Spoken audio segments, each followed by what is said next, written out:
Hello বন্ধুরা, স্বাগত জানাচ্ছি বিনোদন বন্ধু জাকির ভাই পার্বত্য জেলা রাঙামাটি থেকে। আমরা সকলেই জানি, বলেছেন অনেক জ্ঞানী এবং গুণী, রূপেরই রানী পার্বত্য জেলা রাঙামাটি। আর সেই রাঙামাটির উৎপাদিত একটি ফল, সেটা হচ্ছে আনারস। আর এই আনারসটি রসে ভরপুর, রোডের সাইডে পর্যটকদের জন্য সুসজ্জিতভাবে রয়েছে, সুলভ মূল্যে বিক্রয় চলছে। তো আজ এই আনারসগুলো খাওয়াটা আপনাদের সঙ্গে আমি শেয়ার করছি। স্বাদটা আপনি যদি বুঝতে পারতেন বা আমি বোঝাতে পারতাম, তাহলে সেটাও তুলে ধরতাম। তো দর্শক, তুলে ধরেছি তার যার চিত্র। আর এই চিত্রের বুক থেকে আপনারা দেখতে পাচ্ছেন যে রাঙামাটির উৎপাদিত আনারস রোডের সাইডে বিক্রয় চলছে।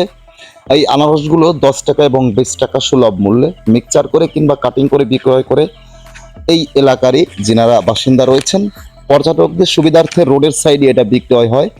তো খুবই সুস্বাদু এবং খুবই রসালো এই আনারসগুলো। তো সুলভ মূল্যে পর্যটকদের হাতে যেনারা এই পণ্যগুলো দিচ্ছে, তাদেরকে স্বাগত জানাচ্ছি আবারও বরাবরের মতো বিনোদন বন্ধু জাকির ভাই।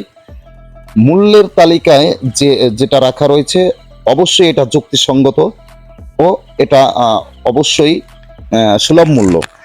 তো দর্শক, আনারসের বুক থেকে আবার বিদায় নিচ্ছি। বিনোদন বন্ধু জাকির ভাই, আবারও দেখা হবে, কথা হবে নেক্সট কোনো ভিডিওতে। ভিডিও ভালো লাগলে লাইক করবেন, মতামত থাকলে কমেন্টস করবেন, ভিডিওটি শেয়ার করে অন্যের মাঝে ছড়িয়ে দিবেন।